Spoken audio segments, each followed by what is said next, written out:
pilota um robô gigante no anime, desenho Evangelho. Ela é a segunda pilota de um time de 3 crianças. Ela veio da Alemanha e ela pilota um robô vermelho e laranja. É um humanoide chamado Eva Unidade 2. Ela que escolheu as cores, porque ela é uma menina órfã.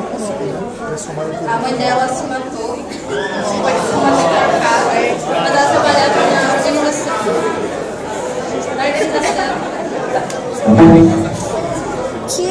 Ela pilota um robô para salvar o mundo de anjos que vem atacar a Terra.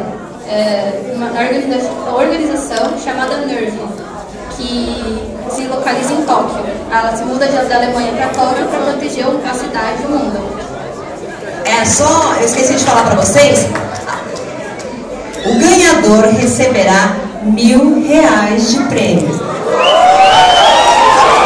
Muita vibração positiva.